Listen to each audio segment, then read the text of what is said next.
साथियों, Bihar police constable operator भर्ती के लिए आज हमारा जीके, साइंस और करंट अफेयर्स का ये सेट नंबर 2 चलेगा।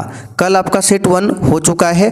अगर आपने नहीं देखा है तो जाकर देख सकते हैं। ये क्लास आपको शाम 7 बजे लाइव चैट के साथ दिया जाता है। तो चलिए इसी के साथ आज हम लोग सेट 2 को स्टार्ट करते हैं। तो इस सेट का पहला क्वेश्चन देखिए, अजमेर का नाम सूफी संत डैश के साथ जुड़ा है। बताइए किस सूफी संत के साथ जुड़ा है अजमेर का नाम। सभी ऑप्शन को ध्यान से पढ़ना है और प्रत्येक स्टूडेंट को नीचे लाइव चैट में या फिर कमेंट बॉक्स में अपना अपना आंसर करना है। तो साथियों, अजमेर जो है ये राजस्थान में पड़ता है और इस अजमेर का नाम जो है ख्वाजा मोइनुद्दीन चिश्ती के नाम से संबंधित है। तो यहाँ पर दूसरा वाला ऑप्शन आपका सही है। आगे देखिए, निम्नलिखित में से किन्हें भारत में सफ़ेद क्रांति का जनक कहा जाता है। चलिए क्वेश्चन 2 के लिए आंसर बताइए। भारत में किन्हें सफ़ेद क्रांति का जनक कहा जाता है। तो याद रखिएगा डॉक्टर वर्गीज कुरियन को भारत में सफ़ेद क्रांति का जनक बोला जाता है। चलिए आगे देखते हैं, निम्नलिखित में से कौन सा सबसे चमकदार ग्रह है। चले बताइए क्वेश्चन 3 के लिए आंसर क्या होगा। साथियों, ये जो क्लास है आपको शाम में 7 बजे लाइव चैट के साथ दिया जाएगा, ठीक है। और इस क्लास में आपको जीके, साइंस और करंट अफेयर्स का क्वेश्चन देखने को मिलेगा। तो सबसे चमकदार ग्रह हो जाएगा शुक्र ग्रह। ये सौरमंडल का सबसे गर्म ग्रह भी है। यहाँ पर दूसरा वाला ऑप्शन आपका सही है, शुक्र ग्रह। हेलसिंकी किसकी राजधानी है। बताइए क्वेश्चन 5 के लिए आंसर।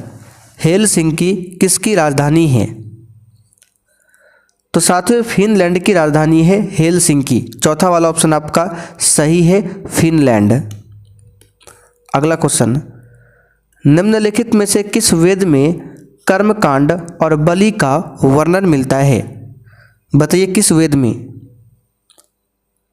तो साथियों, किस वेद में कर्मकांड और बलि का वर्णन मिलता है। तो इसका सही जवाब क्या होगा, यजुर्वेद में। ठीक है, यजुर्वेद में कर्मकांड और बलि का वर्णन मिलता है।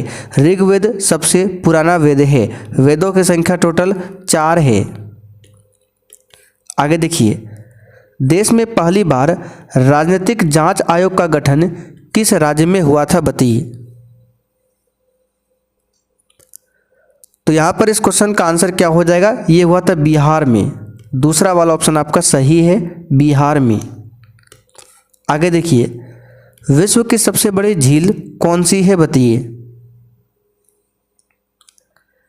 चलिए इसका आंसर है कैस्पियन सागर। ये विश्व की सबसे बड़ी झील है। तीसरा वाला ऑप्शन आपका राइट है। आगे देखते हैं, डूरंड लाइन किन देशों की संयुक्त सीमा रेखा है। बताइए क्वेश्चन 9 के लिए आंसर। डूरंड लाइन किन देशों की संयुक्त सीमा है। तो पाकिस्तान और अफगानिस्तान के बीच में है डूरंड लाइन। भारत और चाइना के बीच में है मैकमोहन। भारत पाकिस्तान के बीच है रेड क्लिफ लाइन। आगे देखिए, लोकनायक के नाम से किसे जाना जाता है। ये क्वेश्चन शायद हमने कल आपको बताया था। अगर आपने कल क्लास अटेंड किया था तो बिल्कुल आराम से आंसर बता सकते हैं। तो लोकनायक के नाम से जयप्रकाश नारायण को जाना जाता है।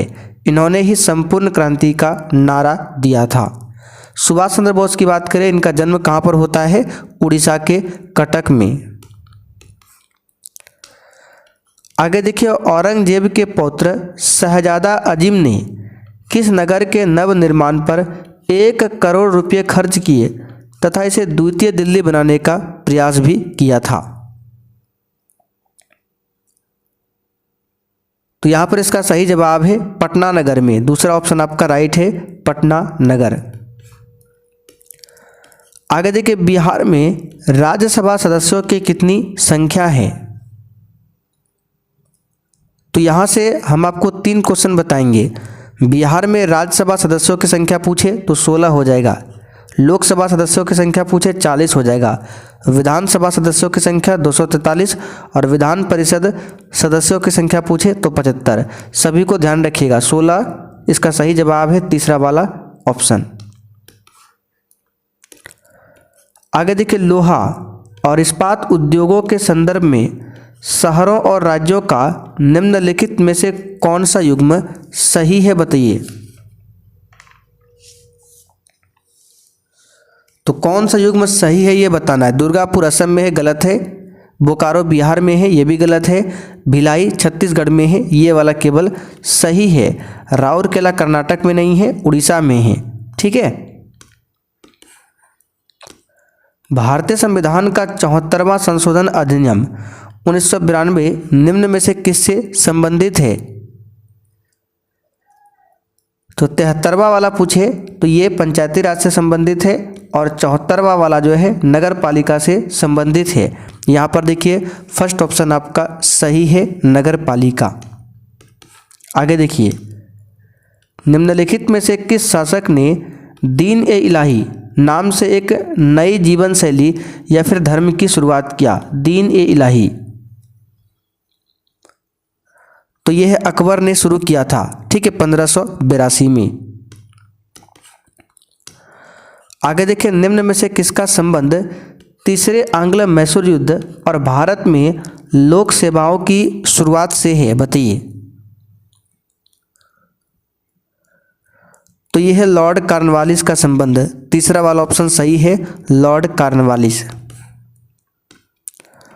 आगे देखिए, मौर्य वंश ने निम्न में से किस राजवंश के बाद मगध पर शासन किया था, बताइए इसका आंसर क्या होगा।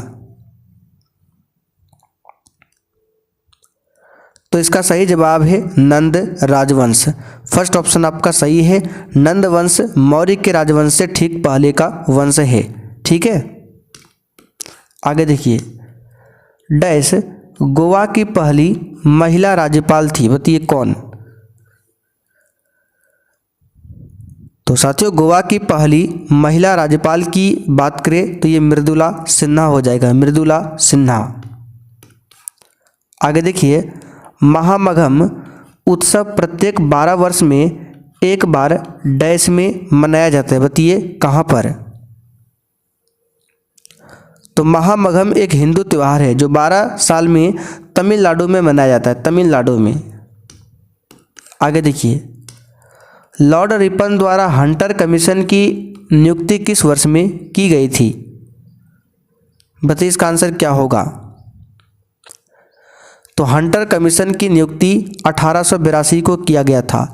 चौथा वाला ऑप्शन यहाँ पर आपका सही है, ध्यान रखिएगा 1882। निम्नलिखित में से सबसे ज़्यादा अणुओं की संख्या किसमें होगी, बताइए। इसका सही जवाब क्या होगा। तो सबसे ज़्यादा अणुओं की संख्या हाइड्रोजन के 1 ग्राम में होगा। चौथा वाला ऑप्शन यहाँ पर आपका राइट है, हाइड्रोजन का 1 ग्राम। वर्णांध व्यक्ति निम्नलिखित में से किन रंगों में अंतर नहीं कर सकता है। तो लाल और हरा में। तीसरा वाला ऑप्शन आपका सही है, लाल और हरा। खिलाड़ी यानी कि एथलीट निम्नलिखित में से किसका लाभ उठाने के लिए लंबी कूद से पहले दौड़ता है। इसका आंसर है गति का जड़त्व। पहला वाला ऑप्शन सही है। मानव शरीर में सबसे छोटी ग्रंथि कौन सी है, बताइए। तो सबसे सिंपल क्वेश्चन है, सबसे छोटी ग्रंथि है पिट्यूटरी ग्रंथि जो मस्तिष्क में होता है। रॉकेट किस सिद्धांत पर कार्य करता है, बताइए। तो रॉकेट जो है ये न्यूटन के तृतीय गति नियम पर काम करता है। यहाँ पर फर्स्ट ऑप्शन आपका सही है। आगे देखिए, लाल चींटियों में निम्नलिखित में से कौन सा अम्ल पाया जाता है, बताइए। लाल चींटियों में, तो साथियों लाल चींटियों में पाया जाता है फॉर्मिक अम्ल। कौन सा अम्ल पाया जाता है, फॉर्मिक अम्ल। चौथा वाला ऑप्शन यहाँ पर आपका राइट है, ध्यान रखिएगा। चलिए करंट अफेयर्स का क्वेश्चन देखते हैं। हाल ही में एनजीओ दिवस कब मनाया गया है, बताइए। तो साथियों हाल ही में एनजीओ दिवस 27 फरवरी को मनाया गया है। यहाँ पर बी ऑप्शन आपका सही है, 27 फरवरी। आगे देखिए, हाल ही में इंस्टाग्राम पर 100 मिलियन फॉलोअर्स वाले दुनिया के पहले नेता कौन बने हैं? तो साथियों इसका सही जवाब है नरेंद्र मोदी बने हैं। आगे देखिए, हाल ही में किस स्थान पर सड़क दुर्घटना के पीड़ितों की मदद करने वाले नागरिकों के लिए राहवीर योजना शुरू की गई है? तो ये दिल्ली में। कहाँ पर शुरू हुई है? दिल्ली में। चलिए लास्ट क्वेश्चन देखते हैं। संयुक्त राष्ट्र विश्व पर्यटन संगठन UN टूरिज्म की पहली महिला महासचिव के रूप में किसे चुना गया है? तो साथियों संयुक्त राष्ट्र विश्व पर्यटन संगठन की पहली महिला महासचिव के रूप में चुना गया है शेखा अल नोवेस को। पहली महिला नियुक्त हुआ है, इसलिए क्वेश्चन याद रखिएगा, बी ऑप्शन सही है। तो साथियों आज का सेट यहीं पर कंप्लीट होता है। अब आप लोग कमेंट करके बताइए आपने 30 में से आज कितने क्वेश्चन सही किए हैं।